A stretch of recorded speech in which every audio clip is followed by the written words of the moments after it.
I got something to show you. My friend Reggie Haywood, which I've been knowing for 35 years, made an unbelievable find on his property in South Georgia. It's a burnout canoe. Let's take a look at it. Okay, we're gonna pull a measurement on it now.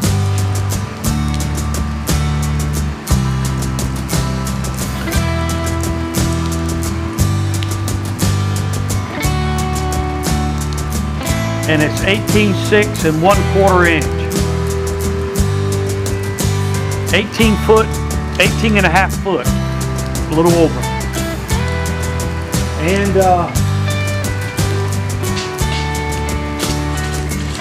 we're gonna measure the inside. Up at the bow is 20.5, 21, 20.5, 20.5, and 20. It is roughly 11 inches. 11 inches pretty much all the way across, give or take an inch or so here and there, 10 inches here. I got 12 inches right there, so but it's still pretty close to about a foot deep. 11 inches, 10.5 inches. And the sides look to be, you say, Reg, about midway. The sides are about 1.5 inches, 3/4 thick. The bottom looks to be about 3 inches. The bottom's about 3 inches thick.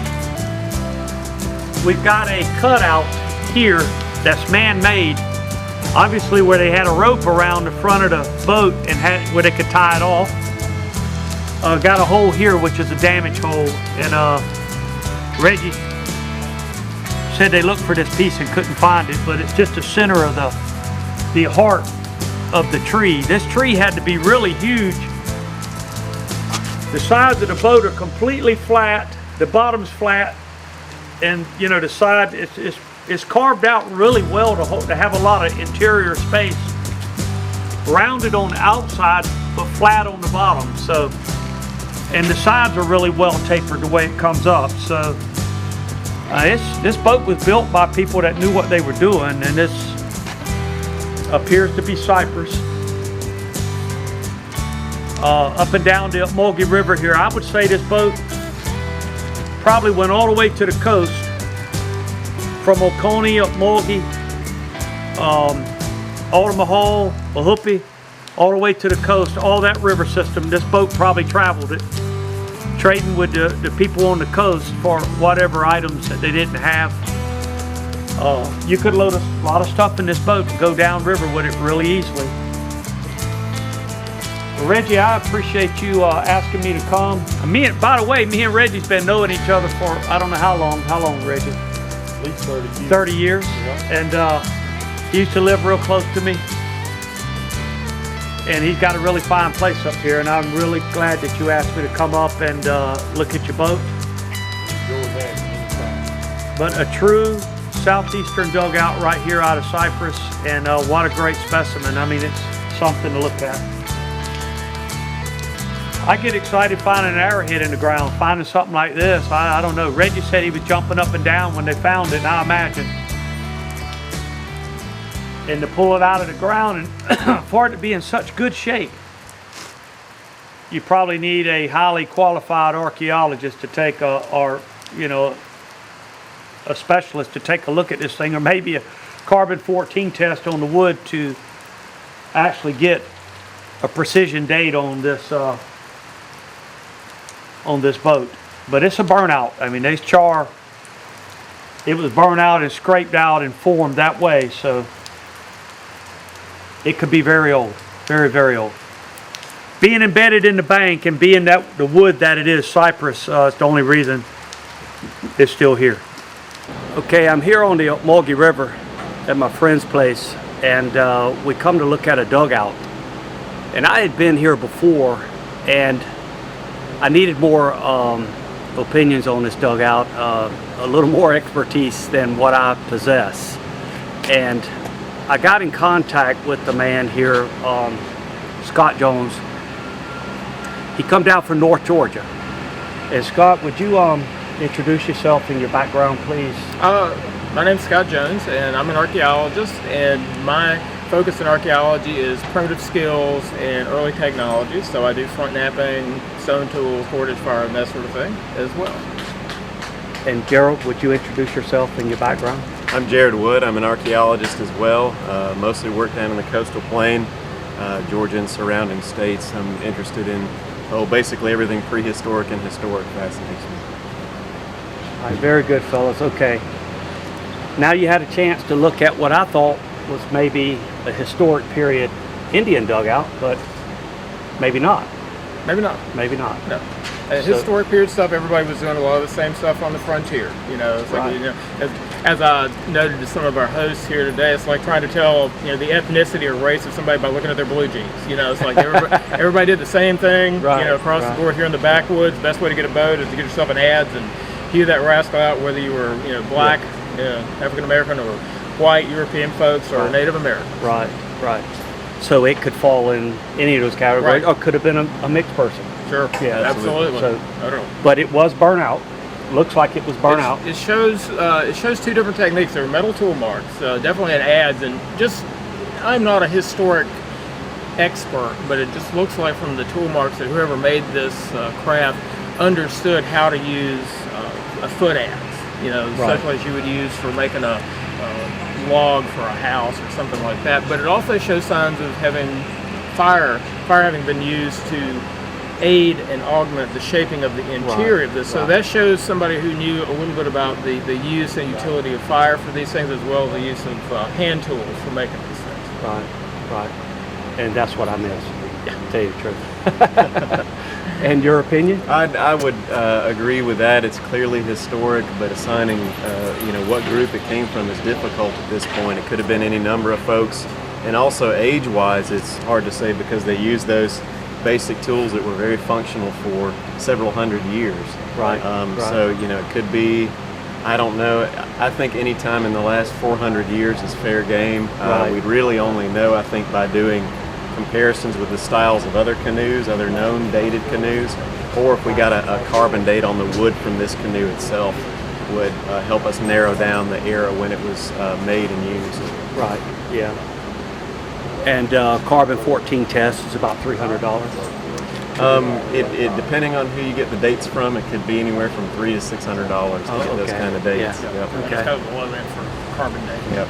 Well, fellas, y'all come a long ways to look at this, and We keep looking up because the canoe's hanging behind the camera. Let me just throw this in for you guys watching it out there. It's like we're not watching for. I'm glad you mentioned that, because everybody's looking up because the canoe's suspended. It's an impressive piece. Yeah, it is. I mean, it's a piece of history regardless. Right, irrespective of how old or who made it. Right. I think this thing is certainly worthy of some sort of attention, conservation. Right. And Right. Right. Yeah. to get it taken care of. Yeah, and hopefully appropriate display at some point where people can really appreciate this wonderful thing. So, Yes, indeed.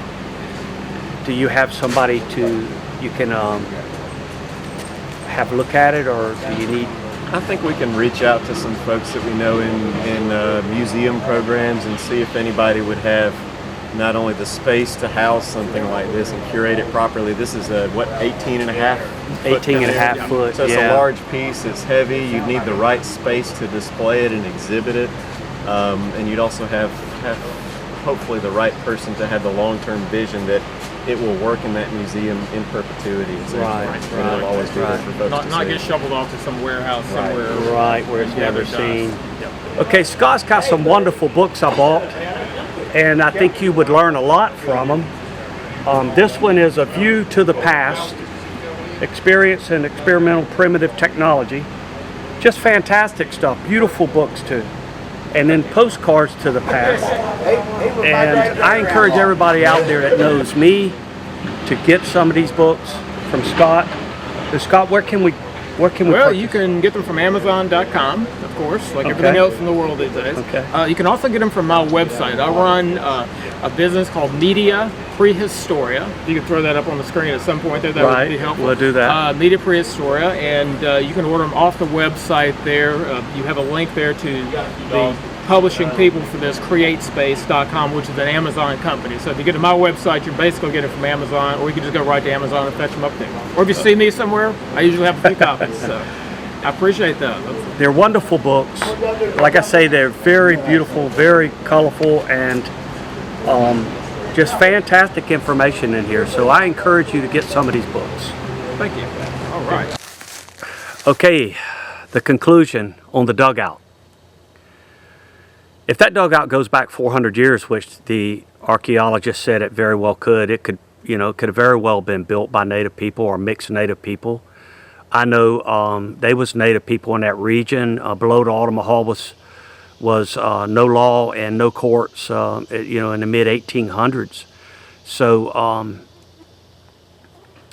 there was people using that area that wasn't never recorded to use that area. They were Seminoles launching attacks on frontier homes in that area during that time period, and that's 180 years or so ago.